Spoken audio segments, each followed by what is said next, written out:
जोहार। जनमन की बात में आपका स्वागत है। मैं हूं आनंद कुमार।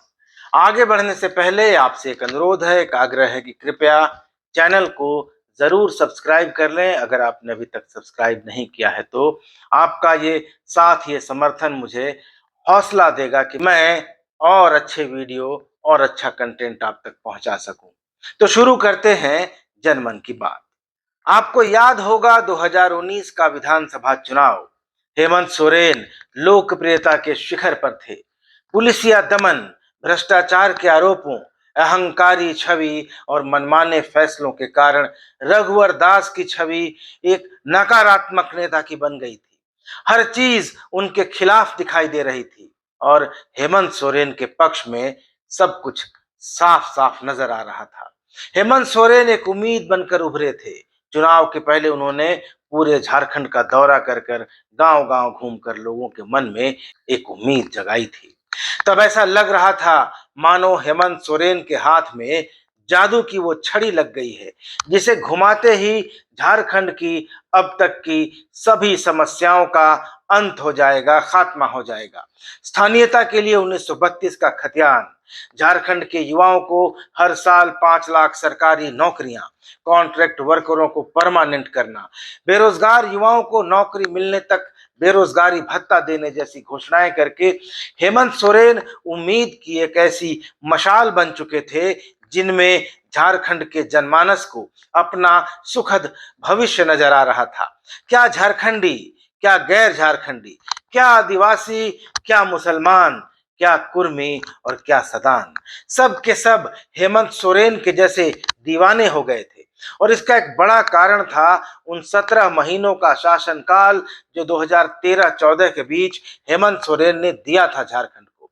उस शासन से लोगों को उम्मीद जगी थी कि हेमंत सोरेन की लीडरशिप, उनका नेतृत्व झारखंड को इस सुनहरे दौर में ले जाएगा जिसका सपना झारखंड अलग राज्य का आंदोलन करने वाली पीढ़ियों ने देखा था।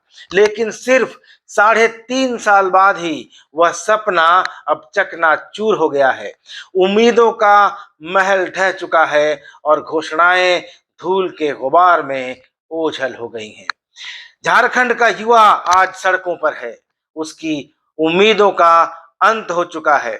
सरकार अब उसकी आवाज को पुलिस की लाठियों, पानी की बौछारों और आंसू गैस के गोलों से बंद करने की कोशिश कर रही है।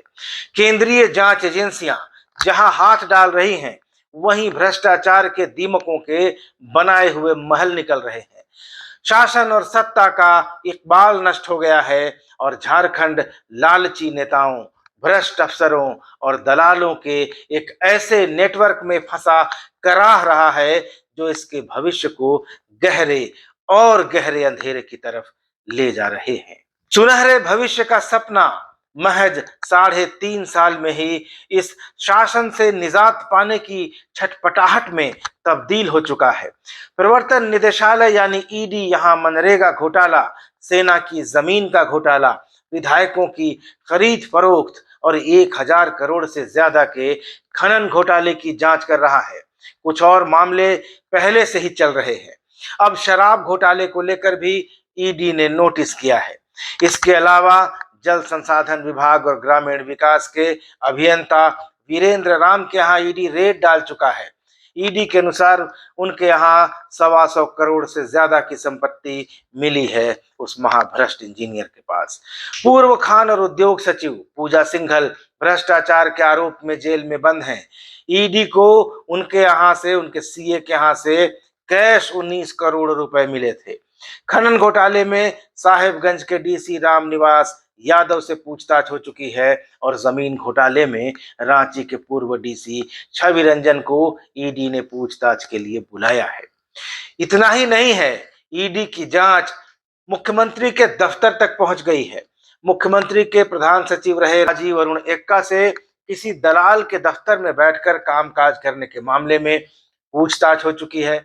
और अब ईडी ने मुख्यमंत्री के सचिव विनय कुमार चौबे और एक्साइज कमिश्नर को नोटिस थमा दिया है। ये सभी आईएएस अधिकारी हैं, भारत की सबसे ऊंची सेवा के अधिकारी जो सेवा का संकल्प लेकर नौकरी में आते हैं। जिनके ऊपर सरकार की नीतियों को बनाने का, जन कल्याण के काम को अमली जामा पहनाने का जिम्मा है, जिनके ऊपर दारोमदार है कि वह समाज के अंतिम व्यक्ति तक पहुंचेंगे और उसकी जिंदगी को आसान बनाएंगे, लेकिन हो इसका बिल्कुल उल्टा रहा है। यह तो थी अफसरों की बात, लेकिन जब मुख्यमंत्री तक से ईडी की पूछताछ हो जाए, उनके करीबी लोगों की गर्दन नप जाए, बिचौलियों के संबंध शासन सत्ता में बैठे लोगों से हों, तो जनता छटपटाएगी नहीं तो और क्या करेगी। रघुवर के राज में पारा शिक्षकों पर लाठी चली, आंगनबाड़ी सेविका और सहायिका पर डंडे पड़े, नक्सली के नाम पर फर्जी मुठभेड़ों के आरोप लगे, हॉर्स ट्रेडिंग का भी इल्जाम लगा, मॉब लिंचिंग होती रही, कंबल घोटाला, स्किल डेवलपमेंट घोटाला, टॉफी टी शर्ट घोटाला, माइंस घोटाला, ऐसे कई घोटालों के आरोप लगे। उनके ही समय में हजारीबाग में सैकड़ों करोड़ की लागत से बनी नहर को उद्घाटन के चंद घंटों बाद ही चूहों ने कुतर डाला।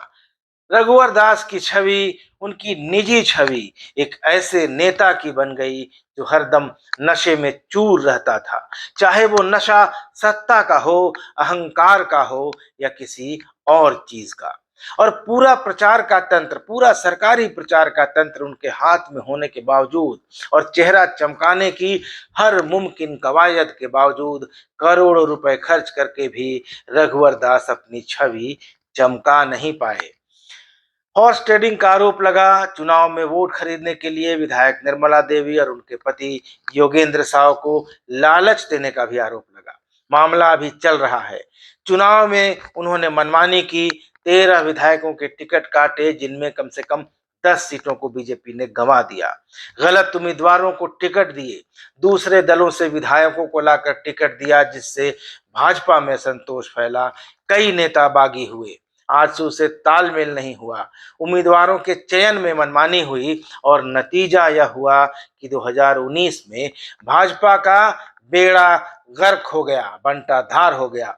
2019 का विधानसभा चुनाव रघुवर दास की व्यक्तिगत छवि के कारण भाजपा को गंवाना पड़ा। हालांकि बाद में रघुवर दास ने इस बात को माना कि यह भाजपा की नहीं बल्कि उनकी हार थी, निजी हार थी, और यह बात सही भी थी क्योंकि वह खुद अपनी ही सीट नहीं बचा पाए थे।